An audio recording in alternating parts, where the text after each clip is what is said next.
The stars fall like tears. I reach through the glass, choosing love over a throne. This book by Chloe Penaranda gives me hope, helps my decisions, makes me interesting. Watch my summary now and read this book. The snow in the courtyard of Vesatyre isn't just white. No, it's really not. I mean, when you really look at it, when you were standing there in the immediate aftermath of that collapse, it's this blinding, pristine, unbroken canvas of just absolute zero. Right. It's the kind of undisturbed quiet that feels literally physically heavy on your shoulders, Yeah. because it was the architectural heart of an empire. Yeah, a courtyard built over millennia for coronations, for divine declarations. Exactly. And right now, it feels like the entire world is just holding its breath. Yeah. It is a suffocating, freezing anticipation.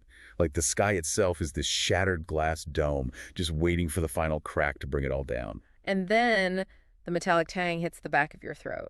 Oh, God. It is unmistakable. Iron. Raw, hot copper spilling across the ancient ice. It is a completely violent biological disruption of that perfect freezing silence. You don't just smell it either. No, you taste it. It coats your tongue. The blood doesn't just pool, it creeps. It moves across that perfect white snow in these jagged, sinister veins, melting the frost. It turns the pristine canvas of Vesatyre into a desecrated altar. You can smell the slaughter before you can even begin to process the visual geometry of the battleground. Right. You're just standing there feeling the biting sub-zero wind whip past your face, tearing at your skin, but all your senses are completely overwhelmed by the sheer suffocating scent of opened veins. It's total sensory overload. It really is the absolute cold of the environment clashing with the sudden, violent heat of spilled life. And the air itself crackles. Yeah. It's thick with the residual static of desperate broken magic. You can smell the ozone, that sharp electric scent of lightning that has basically failed to strike its target. And you can feel the heavy pressure of it. Yes. The suffocating pressure of dark matter collapsing in on itself. Because this isn't just a physical skirmish between armies. You are standing in the direct epicenter of a localized cosmic disaster. The physical laws of Solanus are buckling. They are buckling under the weight of what is happening in this courtyard. And then you hear it. The whistle. God, that sound. It's a sickening, high-pitched shrieking of displaced air. It is the sound of aerodynamic perfection designed for one single horrific purpose. One arrow. And then the thud. A thud.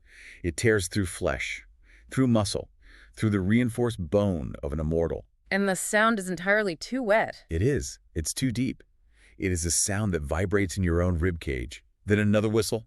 Yeah. And another. Because it is deliberate, it is methodical, it is the rhythm of an execution, not a battle. Right. The archers aren't firing in a panic, they are dismantling a god. 3, 4, 5. Yeah. You literally watch the physical impact shudder through him. 6, 7, 8 arrows. 8 jagged shafts of spell-forged wood. And cold iron, piercing Knight's flesh, and the kinetic force of each strike jerks his body, completely defying his own impossible strength. He doesn't just fall, because that implies a loss of balance, Yeah, he is brought down. Piece by piece. An immortal nightmare, the ultimate weapon of the dark, reduced to a bleeding broken thing on the ice, the sheer weight of his body hitting the stone beneath the snow. A body dense with ancient magic. You can feel it vibrate through the soles of your boots. You feel his fall in the marrow of your bones. You really do. And the silence that follows the impact is absolute. For a fraction of a second, the physics of the realm simply surrender. Time stops. The wind dies. The falling snow suspends in midair. The universe halts on its axis to bear witness to the impossible, the fall of Night's death. The dark has been broken. But then the silence is violently shattered. Astrea screams. And what a scream it is. If you are standing there, that sound will haunt you into the end of your days.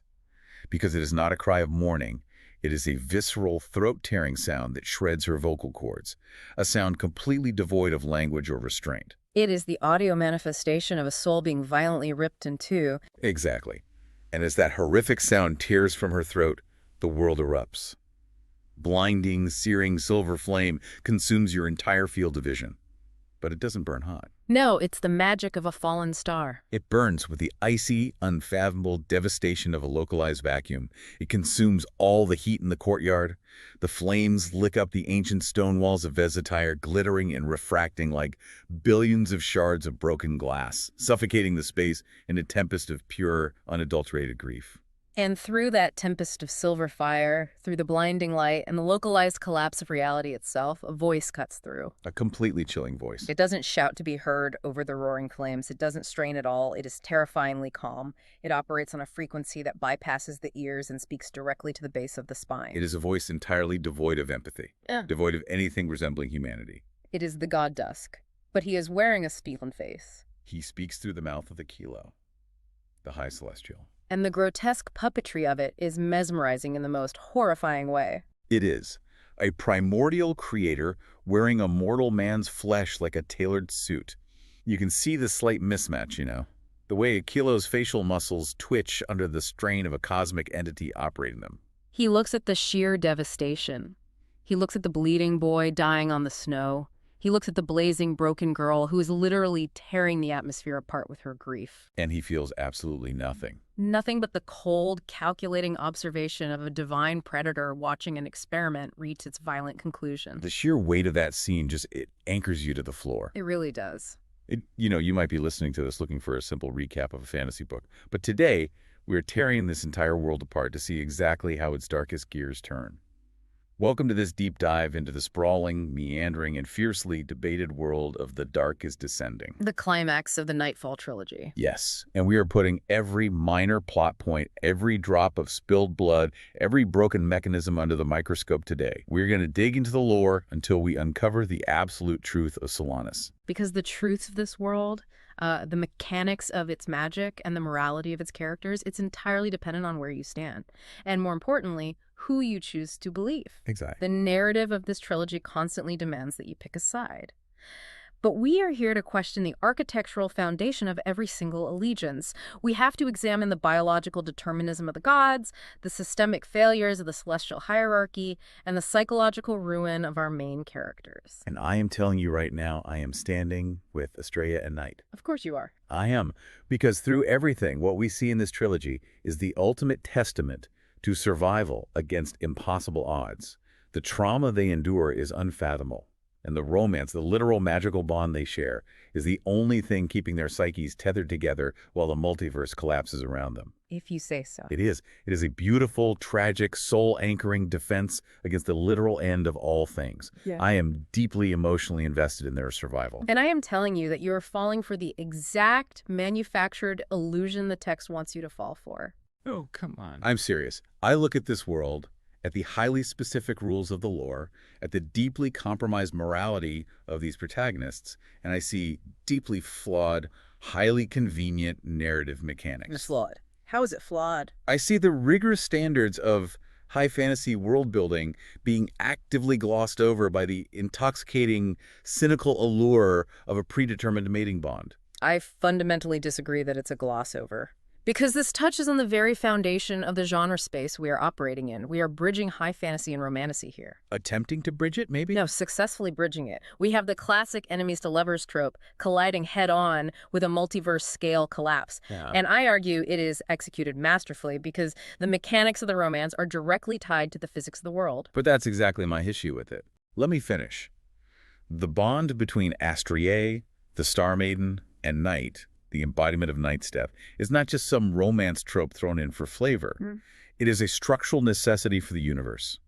When your reality is fracturing, when the primordial creators of the universe view you as nothing more than a biological experiment, you need an anchor. An anchor, sure. Their bond is a survival mechanism. It grounds their magical output when the universe literally tries to pull their atoms apart. Right, but is it a structural necessity or is it an authorial shortcut? It's not a shortcut. We need to think critically about the underlying mechanism of these instinctive dragon and mating bonds in the Solanas universe.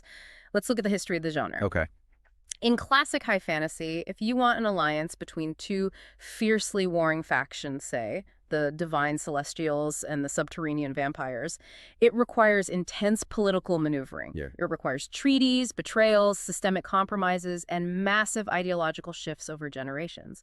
Here, the narrative bypasses the hard political work entirely. I don't think it bypasses it. It absolutely does. The mechanics of the universe simply dictate that the ultimate biological weapon of light and the ultimate biological weapon of dark are magically compelled to be together. It forces mortal enemies into lovers without requiring them to actually reconcile their wildly opposing political worldviews first. They do. It's a remarkably convenient plot device that solves a geopolitical crisis with a magical chemical reaction in the brain. But they do reconcile their opposing worldviews. That is the entire point of the internal monologues throughout the books. Eventually, maybe. But the bond forces the proximity. The narrative is a slow, grueling process of Astrea learning to see past the geopolitical nightmare of Vesatyre to the deeply traumatized boy underneath the armor. It's not instant.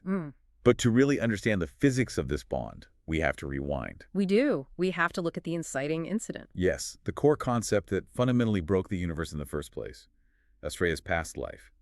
We need to dissect her first death at the hands of Ostar. This is a perfect example of what I'm talking about. Because if you look at the political reality of Vesatyre at that exact moment, Ostar's actions, horrific as they are, make a twisted kind of sense from a certain angle. From a purely geopolitical angle, it is a necessary political assassination. Right. Ostar is a high celestial. He has been raised in a rigid military hierarchy. And he genuinely believes he is excising a rebellious leader who has been actively corrupted by the enemy state. Exactly. He thinks he is saving the kingdom of Vesatyre from a violent vampire uprising. And from a tactical standpoint, he is correct. It is a completely rational political move within his framework. The maiden was compromised. She wasn't compromised. She was trying to find a middle ground. Politically, she was compromised. She had secretly aligned her magical assets with the leader of the opposing force. If you remove the emotional attachment, a military commander executing a treasonous asset is standard operating procedure for a ruling empire maintaining order. But you cannot remove the emotional attachment, because that ignores the deeply personal devastation of the mechanism itself.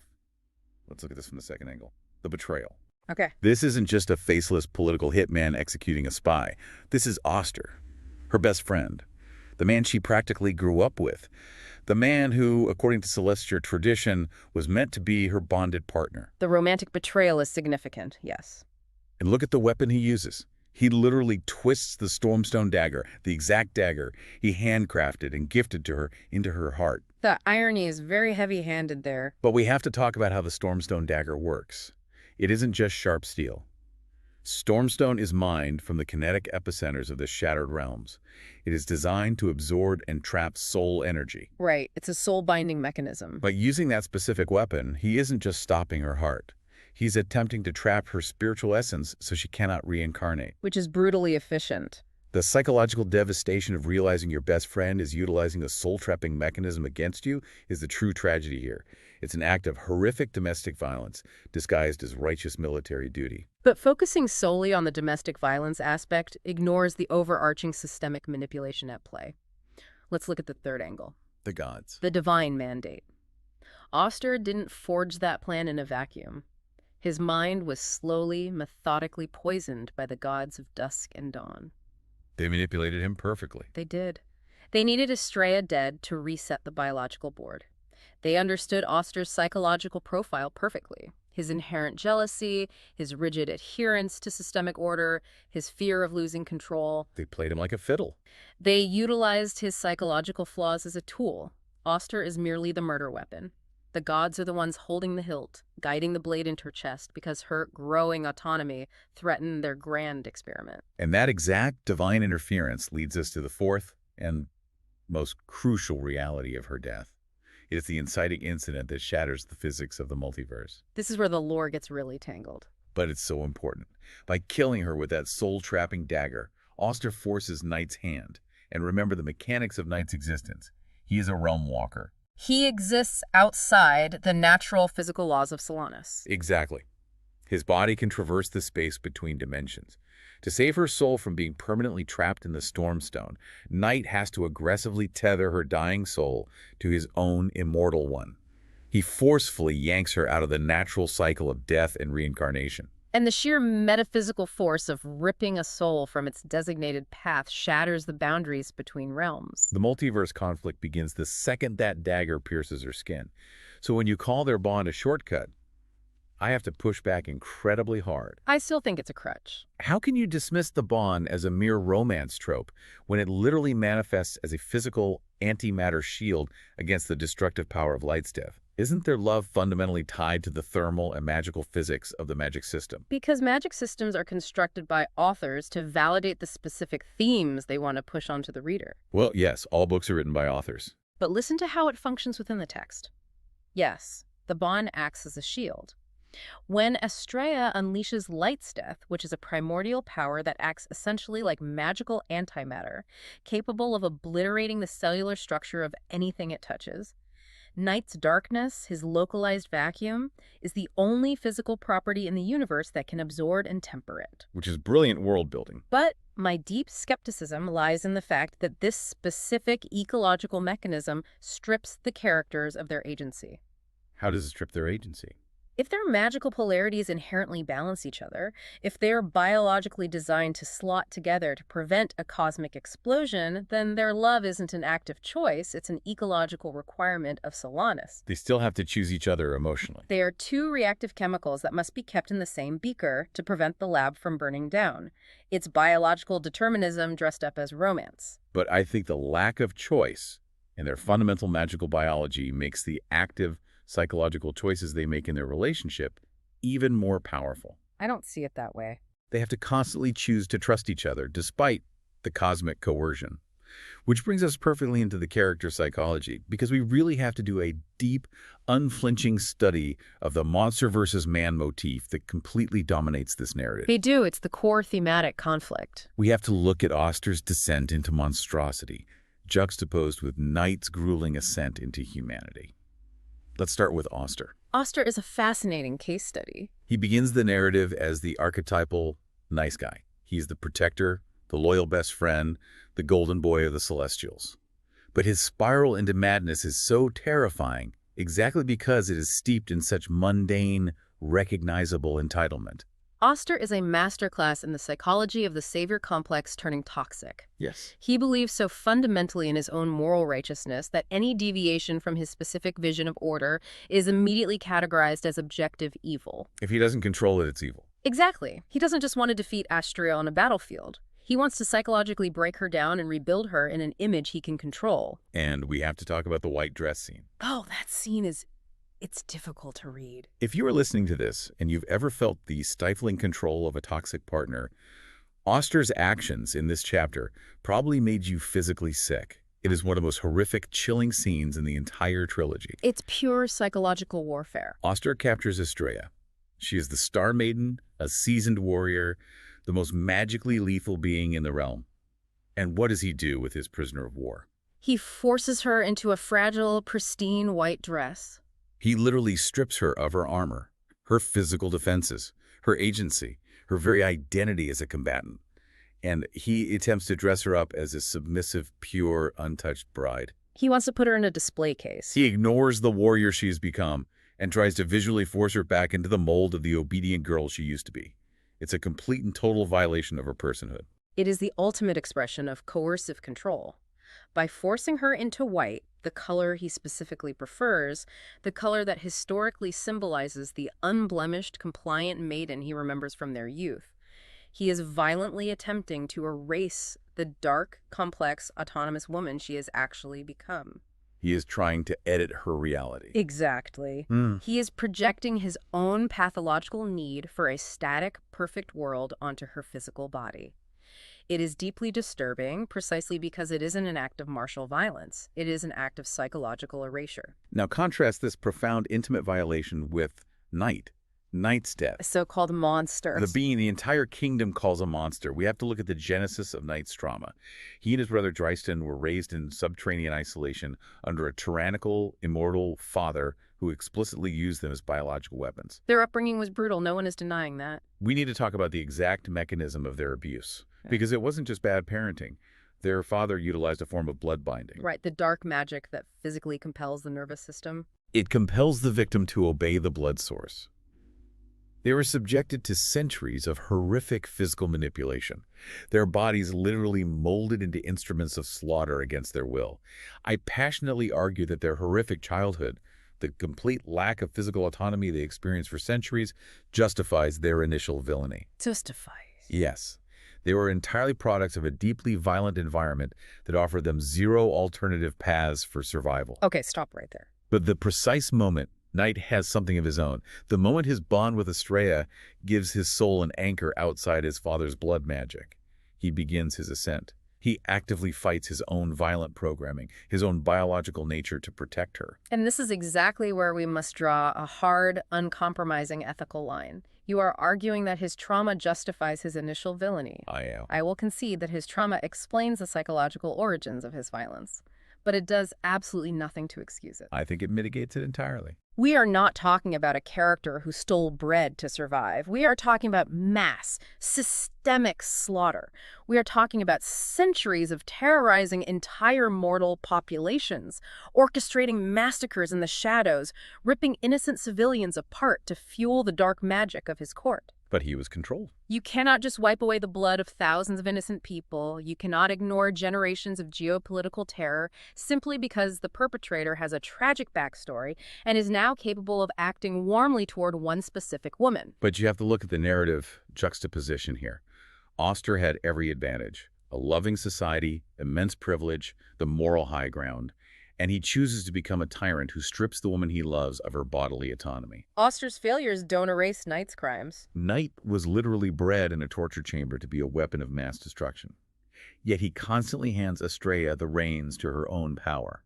He actively empowers her. Empowering one person doesn't make you a saint. If Ostar's willing to kill her to save her, doesn't that make him the true monster? And doesn't Nyte's conscious choice to give her back her agency make him the actual man? What's truly fascinating here is how you are defining the word monster. How am I defining it? You are defining it purely, 100%, by how these men treat Astrea. And yes, through the incredibly narrow lens of Astrea's personal experience, Ostar becomes the monster and Nyte becomes the man. But zoom out for a second. Okay, zooming out. Think about the citizens of Salanis. To the baker in the capital, to the guardsman on the wall, Nyte is still the nightmare creature who orchestrated the slaughter in the streets of Vesatyre. They don't understand the nuance of his trauma. They understand that their families are dead. Remember the scene in the lower wards where Astrea explicitly uses him like a biological weapon against the city guards? She was defending herself. Her mentality becomes, if you're not with me, you're against me.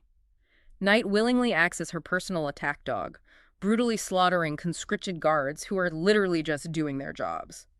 Just because the monster is currently on a leash held by the protagonist does not magically mean it is no longer a monster to everyone else it bites. I hear that. I really do. But I think the author intentionally muddies those moral waters to force us, the readers, to reevaluate our preconceived notions of justice and retribution in a wartime scenario. It certainly forces a reevaluation. Which leads us directly into the pacing and the overarching plot structure of the narrative. Specifically, the grueling race for the 16 temples. The trial mechanic. This trial mechanic is, in my opinion, utterly brilliant. The characters are forced to race across the massive, shifting geography of Salanis, traveling from the frozen peaks of Vesatyre through the dense, magical forests of Astronus, all the way to the subterranean caverns of Althenia. And they're desperately trying to find the broken pieces of the key staff. Yes, the staff that Astrea shattered in her past life to keep it away from her father. If we look at this from a purely analytical standpoint, the temple trials are essentially an exercise in highly orchestrated psychological cruelty. Cruelty. It's growth. It's cruelty designed by the author to force character growth under extreme, life-threatening duress. Consider the sheer sadism of the magic mechanism here. Why did the ancient creators make the key sentient? To protect it. Why give an inanimate object the highly sophisticated magical ability to read the microexpressions, the neurochemical spikes, and the deepest, most repressed fears of the person standing on its pedestal just to construct hyper-specific traumatic illusions? Because it ensures that only those who are psychologically unbroken can wield it. The trials they endure are incredible testaments to their resilience. Let's look at the blindfold trust test in the Astronus Temple with Astrea and Nyte's death. That trial is incredibly stressful. It's a literal manifestation of their core conflict. Astrea has to physically blindfold the physical embodiment of darkness. She has to strip him of his sensory input and guide him across a collapsing bridge, trusting completely that his predatory instincts won't override his logic and cause him to kill her in a panic. And the reverse is true as well. Yes, he has to trust her, the embodiment of the light that naturally burns his skin, not to let him fall into the void. Or look at Dreyston's trial. Dreyston's trial is devastating. He is forced onto a pedestal where the key generates a perfect, sentient illusion of his brother, forcing Dreyston to repeatedly fight and kill the face of the person he loves most, confronting centuries of deep-seated resentment and generational trauma. And here's the true underlying cruelty of the divine architecture. After surviving this absolute emotional vivisection, after bleeding and crying and confronting their deepest psychological wounds, they reach the pedestal, and what do they get? They get the lesson. They get a fake piece of stardust. The key actively rewards their profound suffering with a counterfeit piece of metal. If we connect this mechanic to the bigger picture of the lore, it asks a fundamental, deeply cynical question about the nature of the divine in Solanus. That the gods are testing them? That the artifacts left behind by the gods do not care about mortal suffering. They demand blood, they demand tears, they demand the systematic breaking of the psyche, and they offer absolutely nothing in return but a harsh lesson in futility. I have to take a deep, meandering tangent here, because the psychology of these trials goes so incredibly deep into established literary and psychoanalytical theory. Let's hear it. I want to talk about the hero-shadow archetypes, specifically during the trial in the Althenia Cavern. All water platforms. When Astrea and Nyte are trapped on those shifting stone platforms suspended over the black, acidic water, Astrea, who represents the pure, blinding light, must physically and magically grapple with Nyte, who represents the pure, consuming shadow. It's a very literal representation. This entire sequence is a direct, brilliant narrative mirror to Carl Jung's concept of shadow integration. It is a textbook application of the theory, yes. Carl Jung posited that the shadow contains all the repressed, dark, animalistic, or socially unacceptable parts of the human psyche. Right. Jung argued that in order to achieve true individuation, to become a psychologically whole, fully realized person, one cannot simply repress or destroy the shadow. Because attempting to destroy it only gives it more power in the subconscious. Exactly. One must actively acknowledge it, understand its utility, integrate it, and bring it into the light of conscious thought. Exactly. And the magic system of the trial enforces this literal psychology. Astrea cannot just blast Nyte off the platform with a concussive beam of starlight. The magic of the room literally dampens her lethal output when she acts out of rejection. The room forces the integration. And the dialogue here is perfect. When she screams at him, "Without me, the light, the dark are nothing but emptiness," Nyte doesn't shrink back. He counters with the absolute truth. And without me to anchor you, you are unrestrained, a tyrant of blinding radiance that scorches everything you touch. Yes. They're the necessary oscillating rhythm of the world's physics. She has to integrate him.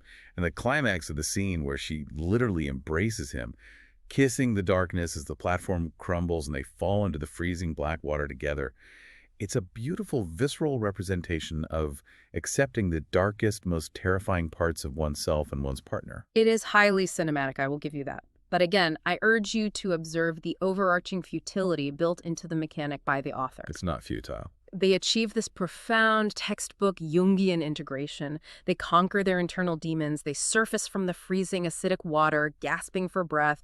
They climb the dais to claim the key piece. And it's a fake. But that's the point. It's an illusion. It is the universe almost mocking their psychological breakthrough, reminding them that internal growth does not automatically yield external material reward. But you were looking at it like a video game where you beat a boss and expect a shiny item drop. I expect the plot to advance. Isn't the point that the sentient key isn't testing their physical strength or their ability to solve a puzzle, but is actively forcing mandatory, brutal group therapy? The key is systematically stripping away their godlike egos to make them psychologically worthy of saving the world. Brutal group therapy that gives them a fake item. The fake pieces aren't a punishment from a cruel god. They are a sign that the internal work was the actual prize all along. They needed that psychological integration, that unbreakable trust in each other, far more than they needed the physical metal staff in that specific moment. That is a very generous reading. The staff is just a tool. Their unified minds are the actual weapon. That is an exceptionally optimistic reading of a magical weapon that routinely tortures its wielders for sport. But if we are discussing the ancient, living mechanics of this world, we must move from the sentient weaponry of the key staff to the other deeply complex biological system in Solanas, The dragons. the draconic hierarchies. Oh, I am so deeply emotionally invested in the dragons of this universe. I know you are. Their personalities are so distinct, so beautifully rendered. I mean, my heart absolutely shattered over Ada Stitch's tragic death. It was a shocking moment. She was this beautiful, iridescent blue water dragon, graceful and protective, and she is just brutally ripped out of the sky by the monstrous Rastaban. It established the stakes very quickly. And the aftermath, the way Aethabine, the massive great red dragon, lands in the snow and just gently, desperately nudges her lifeless body with his snout, trying to wake her up. It's completely devastating. It's very anthropomorphic. And then there is Eltanen, Nyte's dragon, whose fierce, unyielding loyalty to Astrea from the very moment they meet is just so pure. The dragons truly are the noble beating heart of Solanas. The dragons are certainly compelling, but what they actually serve as is fascinating magical barometers for the souls of their riders. Barometers. We need to look at the mechanism of the dragon bond. It isn't just a pet and an owner. It is a constant bidirectional psychic bleed. The rider's magical aura constantly filters through the dragon's scale core, slowly rewriting the dragon's neurochemistry and temperament over decades. Right. If we look at the history of draconic hierarchies in classic literature, from J.R.R. Tolkien's Smaug, who physically represents ultimate hoarding, toxic greed, to the dragons of Anne McCaffrey's Pern, which represent symbiotic, empathetic partnerships, we consistently see dragons reflecting human morality. That's a great point. In Solanas, this is literalized. Look at Rastaban, a massive, heavily armored black dragon that exhibits primal dominance, vicious cruelty, and an insatiable appetite for pain. Why? Because he's ridden by Nyte's father. Exactly. Rastaban's corrupted, savage nature is a direct biological reflection of the rider's completely corrupted, sadistic soul. The dragon is an involuntary mirror. That is such a profound point. Because by that exact logic, Eltan is loyal, brave, and inherently protective. Because Nyte, deep down beneath all his trauma and his conditioning, genuinely possesses those exact qualities. It reveals Nyte's underlying nature, yes. The dragon reflects the truth of Nyte's soul even when Nyte is trying to hide it.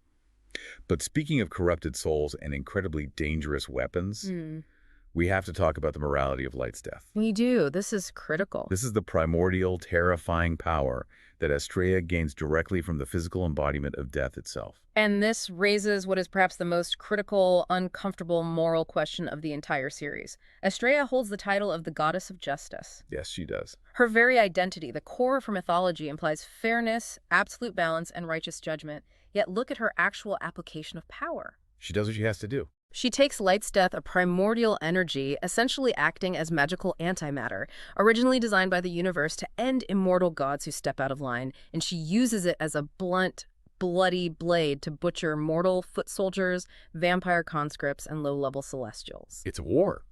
We have to discuss the mechanism of this magic. Light's death consumes the empathy of the user the more it is wielded. By using it so casually, does shifting a tool of careful divine judgment into a weapon of mass, indiscriminate slaughter make her a massive hypocrite? No. She continuously decries Ostar for his brutal tyranny, yet she casually burns her political enemies to ash without a second thought. You are holding a woman fighting an apocalyptic war to an absolutely impossible peacetime standard. I am holding the goddess of justice to the standard of justice. If you are listening to this, I want you to genuinely consider how the presence of absolute existential threat completely warps the definition of justice. When you are facing an enemy that will stop at absolute nothing to eradicate your entire species, to enslave your mind, to burn everything you have ever loved to the ground, does the pristine, philosophical, moral high ground even exist anymore? The moment you willingly abandon the moral high ground to win a war, you must ask yourself a terrifying question. Is the kingdom you are ultimately saving still worth ruling? Of course it is, because people are alive to live in it. If justice herself becomes a butcher, if she utilizes the exact same terror tactics as her oppressors, then justice as a concept no longer exists in Solanas. It is merely raw power asserting itself over weakness. She becomes the exact thing she swore to destroy, just wearing a different colored cloak. But if she doesn't use Light's death lethally, if she pauses to consider the ethical implications of every blast, her friends die. Casualties happen in war regardless. The people she loves bleed out on the stone. Remember Zephyr's noble sacrifice? The high celestial who finally saw through the god's lies, who threw himself in front of a lethal strike meant for Astrea, dying a brutal, agonizing death just to buy her 3 seconds of time. Zephyr's death was tragic. How can you sit there and demand sterile, philosophical, moral purity from her while her friends are literally bleeding out on the snow, sacrificing their lives for her cause? Purity is a luxury reserved for peacetime philosophers. In a war for literal survival, survival requires getting your hands dirty with the blood of your enemies. And that, word for word, is the exact chilling justification Ostar used to execute her with the Stormstone dagger in her past life. What? No, survival requires dirty hands. The ends always justify the means. To save the many, we must ruthlessly excise the few. The true underlying tragedy of this entire epic is that Astrea, in her desperate, bloody quest to defeat Ostar and the gods, slowly and unknowingly adopts his exact utilitarian moral framework. God, when you frame it like that, it pulls the floor right out from under the heroism of it all. It's meant to. But we can't fully judge her actions without looking at the entities that forced her into this corner. We have to pivot our analysis to the grand architects of all this suffering. The creators. Let's look at the overarching themes, the true stakes of the narrative, the burden of creation. We have to talk about the primordial gods, Dusk and Dawn, Astrios and Katarina. I will be incredibly blunt here. From a literary analysis perspective, I find Dusk and Dawn to be remarkably cliché. Cliché. How are they cliché? As far as overarching antagonists go, they are the absolute standard, aloof, immortal gods who are secretly jealous of the intensity of mortal emotions trope. We've seen this exact motivation in countless mythologies and fantasy epics. Mythologies are the foundation of fantasy. The ancient Greek gods were almost entirely driven by petty, human-like jealousies of mortals. Here, Dusk and Dawn create the Celestials, they meticulously craft Astrea, and then they suddenly decide they want to walk the earth in mortal bodies because eternity is getting a bit boring. It's more insidious than boredom.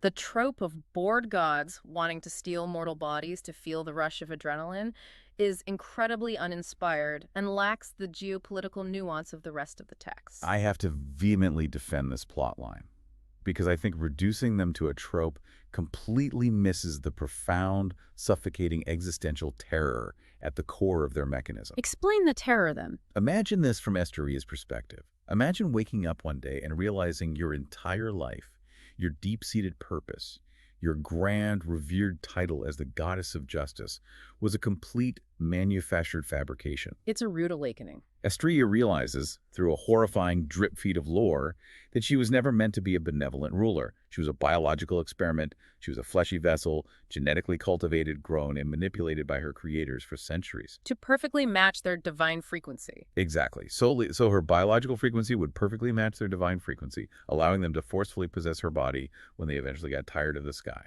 It is essentially a macro-scale parasitic relationship between creator and creation. Yes. And this leads me into a crucial tangent about the cultural and political response to this revelation within the world. We have to talk about the cultural significance of the Dark Maiden rebellion that violently springs up in the lower kingdoms. The visual symbolism there is very strong. You suddenly have thousands of common mortals wearing purple armbands adorned with black wings. Now look at the lore. Originally, black wings were a sign of the archangels, a sign of death, something the shining, silver-winged celestials aggressively suppressed and punished. It is a classic systemic suppression of historical truth to maintain a strict religious monopoly over the populace. By making black wings taboo, they control the narrative of death and divinity. Yes. And when the common people start wearing these armbands in the streets, knowing it could mean their execution, it symbolizes a massive, seismic societal shift. They are rejecting the pantheon. They are moving away from blind religious obedience to the perfect, sterile, silver-winged celestials and actively embracing existential rebellion. They are aligning themselves with the dark, with the messy, painful, mortal truth of their existence, choosing it over the sterile, manufactured, divine lie. It's a complete societal rejection of their creators. It is a societal awakening to a form of active nihilism, in a way. When the gods are objectively revealed to be literal parasites feeding on mortal biology, the only logical, sane response is violent rebellion. The social contract is broken, but I still ask, does that elevate the gods themselves from being cliché? They still lack nuanced, complex motivation beyond simple parasitic envy.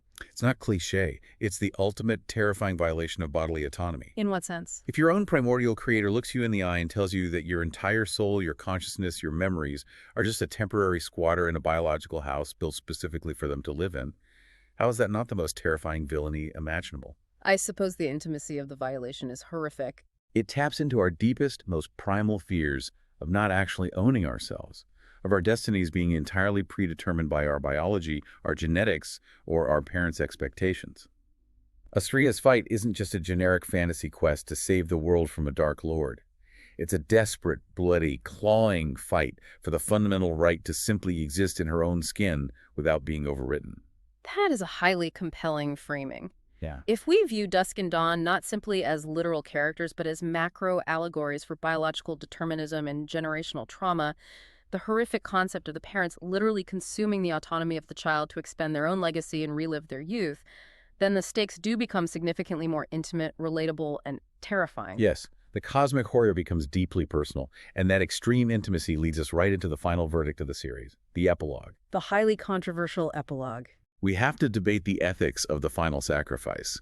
The climax of this entire sprawling trilogy rests on this one quiet moment where Cassia and Calix Astrea's fiercely loyal mortal friends take the vials containing the glowing, viscous blood of the fallen gods, and they drink it. The mechanism of the god blood literally rewrites their cellular structure. Yes, anchoring them to the atmospheric layer. They physically ascend to become the new Dusk and Dawn, maintaining the necessary cosmic balance of the universe, while Astrea and Nyte are allowed to remain on the ground, left to rule Vesatyre as a mortal queen and king consort. We must critically examine this so-called happy ending.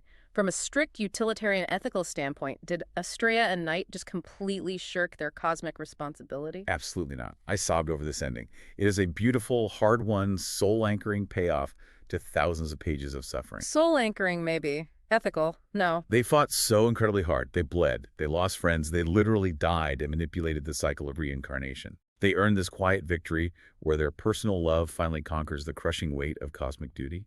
Let's truly dissect the concept of sacrifice here, because the narrative presents it as a triumph, but the underlying ethics are deeply murky. Think about the classic Christ figure archetype in literature. Okay, let's look at the archetype. True sacrifice is typically defined as the savior willingly dying for the sins or the survival of the world. Astrea was seemingly prepared to do this. She had the power, she had the biological makeup, she was prepared to give up her mortal life to maintain the dawn and save Solanas. But at the final, crucial moment, she doesn't. She steps back. But is death the only valid form of sacrifice? Look at Cassie and Calix. Their sacrifice is arguably far more devastating. Sacrifice can be giving up your freedom, your humanity, for the ones you love. And that's what they did. Cassie and Calix sacrificed their mortal lives. They sacrificed their chance at a normal, warm existence on the ground, having families, growing old. They willingly step into the freezing, eternal isolation of godhood, specifically so their friend, who has suffered so much, can finally be happy. That is an act of pure, selfless love. But look at the mechanism of what is happening. Sacrifice, in this instance, is essentially a shifting of the burden. I don't see it as shifting the burden. Is it truly a heroic victory if you allow your comparatively weaker friends to take on an eternal, mind-breaking, isolating burden that you were designed to bear? Cassie and Calix are now permanently trapped in the sky, untouchable, eternal, slowly losing their humanity as the millennia grind on. They made that choice. Astrea gets to live a happy, fulfilled mortal life, ruling a kingdom with the man she loves, but at what psychological cost? Is true sacrifice living with the immense, crushing daily guilt of knowing that someone else is paying the eternal, agonizing toll for your personal happiness? Or you could view the sacrifice as the ultimate surrender of the savior ego. The savior ego. Yes. Yeah. Astrea has spent centuries across multiple reincarnations believing she was the sole load-bearing pillar of the universe. She believed she was the only one who could or should save the world. By letting Cassian and Calix take the blood, she sacrifices her deep-seated arrogance. Arrogance is an interesting word for taking responsibility. She accepts that she is not a god.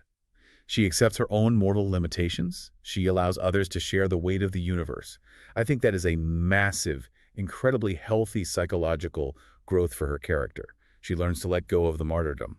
That is a remarkably clever psychological evasion of what is fundamentally a massive moral failure. He's not a moral failure. She abandons her post. She was genetically and magically crafted to be the vessel. She possessed the raw power, the combat experience, and the specific arcane knowledge. And when the ultimate moment of cosmic responsibility arrived, she allowed her untrained mortal friends to bear a weight that will eventually crush their souls. It won't crush them, they have each other. It is a deeply cynical, almost nihilistic ending, cleverly wrapped up in the warm, comforting aesthetics of a romantasy happily ever after. They fought a literal universe-breaking war against fate just to be together. Why must the heroes in fantasy always be the ones forced to suffer eternally in the sky? Because they have the power to bear it. Why must the reward for saving the world always be isolation and death? Why can't they just be allowed to be happy in the dirt? For once, can't the narrative explicitly reward the characters who have bled for 1,000 pages with a quiet, mundane life? Because actions of that magnitude have cosmic consequences, and wielding God-killing power demands proportional responsibility. When you shatter the natural order, when you wield the power to execute the creators of the universe, simply returning to the dirt to play house is an abdication of the throne you build with the literal bones of your enemies. It's choosing peace. It leaves a power vacuum that your friends are now forced to fill. We are never going to agree on this ending. We rarely do, but that is the exact nature of dissecting a world built fundamentally on dualities. Light and dark, monster and man, systemic duty and personal desire.